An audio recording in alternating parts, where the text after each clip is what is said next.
Assalamualaikum warahmatullahi wabarakatuh. Apa kabarnya adik-adik kelas 7 SMP Muhammadiyah Palangkaraya sekalian? Semoga kita semua tetap dalam lindungan Allah Subhanahu wa taala di hari yang sangat mulia ini. Nah, hari ini jumpa lagi dengan Kak Ridwan ya di mata pelajaran Bahasa Inggris. Nah, sebelum kita memulai pelajaran hari ini, alangkah baiknya kita memulai dengan membaca basmalah terlebih dahulu. Bismillahirrahmanirrahim. Nah, untuk materi hari ini yaitu expressions of belonging ya. Uh, nah, ini penjelasannya. Expression of belonging adalah bentuk ekspresi yang biasa kita gunakan untuk menyatakan kepemilikan. Karena belonging itu artinya kepunyaan atau kepemilikan. Biasanya kan kita waktu ngobrol sama temen nih, kan biasa mau nanya, kamu punya ini enggak? Kamu punya itu enggak? Kamu punya pensil berapa sih?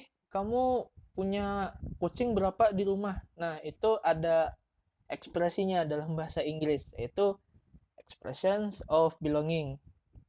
Yaitu ekspresi yang biasa kita gunakan untuk menyatakan bentuk kepemilikan. Nah,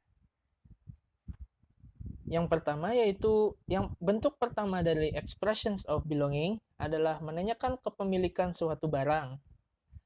Polanya yaitu do plus subject, I, you, they, atau we, atau simpelnya bisa kita sebut I, you, they, we untuk mengingatnya lebih mudah, plus have, plus objek apa yang ingin kita tanyakan, plus tanda tanya. Nah, untuk pola yang kedua yaitu does plus subject, he, she, it, atau nama seseorang, have plus objek plus tanda tanya. Kita akan lihat contohnya ya. Nah, ini contohnya seperti ini. Do you have a cat? Apakah kamu punya seekor kucing? Nah, does it have 5 claws? Apakah itu punya 5 buah cakar? Nah, does Andy have a drawing book? Apakah Andi memiliki sebuah buku gambar? Nah, semua contohnya ini mengacu pada pola ini ya, yaitu do plus subject, yaitu I, you, they, we, plus have, plus object, plus tanda tanya. Pola yang kedua yaitu does plus subject, he, she, it, atau nama seseorang, plus have, plus object, plus tanda tanya. Nah, kakak ulangi lagi ya contohnya. Do you have a cat? Nah, does it have 5 claws? Does Andy have a drawing book? Nah, kita merespon pertanyaan tersebut menggunakan yes atau no serta diikuti penjelasan. Begini contohnya nih. Do you have a pen? Nah, cowoknya ini nanya ke ceweknya, do you have a pen? Apakah kamu punya sebuah pulpen? Nah, si ceweknya nih ngejawab, no, I have a pencil. Enggak, saya punya sebuah pensil. Nah, untuk pola yang pertama ini biasa digunakan untuk menanyakan apakah lawan bicara kita itu punya suatu benda yang ingin kita tanyakan atau tidak. Makanya responnya hanya yes atau no serta diikuti penjelasan. Nah, kita lanjut ke pola berikutnya ya. Pola kedua yaitu menanyakan jumlah suatu benda. Nah, polanya yaitu how many plus object yang ingin ditanyakan plus do plus subject yaitu I, you, they, we plus have plus tanda tanya.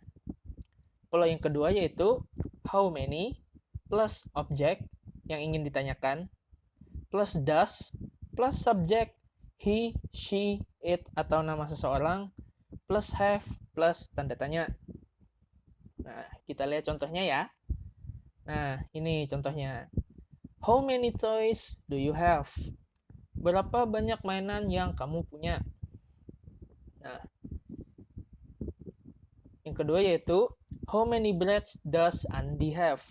Nah, contohnya ini mengacu ke pola yang kita gunakan tadi. Nih, how many, berapa banyak, objek, yaitu toys, how many toys do you have, tanda tanya. Nah, sama kan dengan contohnya. Yang kedua juga sama. How many breads does Andy have, tanda tanya. How many breads does Andy have? Nah, responnya yaitu kita harus menjelaskan jumlah benda yang ditanyakan tadi. Nah, ini ada contohnya nih. Si cewek yang di sebelah kiri pakai baju merah ini nanya ke cowok yang pakai baju biru. How many books do you have? Berapa banyak buku yang kamu punya? Si ceweknya ini nanya. Nah, dijawab oleh si cowoknya yaitu I have 5 books. Saya punya 5 buah buku. Nah, jadi si cowoknya ini menjelaskan kalau dia itu punya buku jumlahnya 5. Nah, jadi responnya itu kita harus menjelaskan jumlah benda yang ditanyakan. Nah, kita lanjut ya. Yang selanjutnya yaitu menanyakan kepemilikan.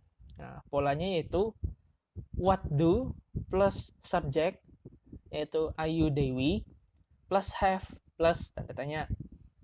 Yang kedua yaitu what does plus subject he, she, it atau nama, plus have plus tanda tanya. Nah, kita lihat contohnya lagi ya. Nah, ini contohnya nih, 3. What do we have? Apa yang kita punya? Nah, sesuai nih kan? What do plus subject we have. What do we have? Apa yang kita punya? Nah, yaitu what does she have? Apa yang dia punya? Nah, sama juga sama yang rumus yang di bawah, pola yang di bawah, yaitu what does plus she plus have tanda tanya. Nah, ada lagi nih, what does Mr. Ari have? Sama juga nih kayak yang pola yang di bawah, what does plus subject namanya yaitu Mr. Ari plus have plus tanda tanya. Nah, kita meresponnya yaitu kita harus menjelaskan benda yang dimiliki serta jumlahnya. Responnya kurang lebih sama seperti pertanyaan kedua, pola yang kedua tadi, yaitu how many do you have. Karena target responnya sama, yaitu jumlah benda serta bendanya. Nah, ini contohnya nih. Teman yang di kiri yang pakai kaos oblong ini nanya ke temannya, "Hey Randy, what do you have there?" Nah, Randy, kamu punya apa tuh? Nah, gitu kan. Terus temennya yang pakai baju hem hijau ini menjawab, I have a new skateboard. Saya punya skateboard baru. Saya punya sebuah, ini ada E-nya, menunjukkan kalau itu sebuah. Saya punya sebuah skateboard baru. Nah, itu sudah dijelaskan tuh jumlah bendanya serta benda apa yang dimiliki oleh lawan bicaranya. Nah, itu. Nah, ini ada contoh dialog yang bisa kita dengarkan ya. Ini kita lihat yang pertama nih. Do you have a television? Yes, I have 2 televisions. Nah, Rita nanya, do you have a television? Andi ngejawab, yes, I have 2 televisions. Itu contoh dari pola yang pertama. Sekarang kita ke pola yang kedua ya. How many bottles of water do we have? We have 4 bottles of water. Nah, how many bottles of water do we have? Kita punya berapa botol air nih? Si Siska nanya. Terus si Diah menjawab, we have 4 bottles of water. Kita punya 4 botol air. Nah, kita lihat contoh ketiga ya. What does Ray have? Ray has 2 bicycles and a motorcycle. Si Iwan nanya, Ray punya apa nih? Terus Kevin menjawab, Ray punya 2 buah sepeda dan sebuah sepeda motor. Nah, itu contoh dari pola ketiga. Nah, kakak harap adik-adik semua memahami materi ini ya. Dan terima kasih sudah mendengarkan materi dari kakak ini. Semoga materinya bisa tertanam di pengetahuan adik-adik sekalian dan bisa bermanfaat di pembelajaran adik-adik ke depannya. Terima kasih sudah mendengarkan dan menonton video kakak. Assalamualaikum warahmatullahi wabarakatuh.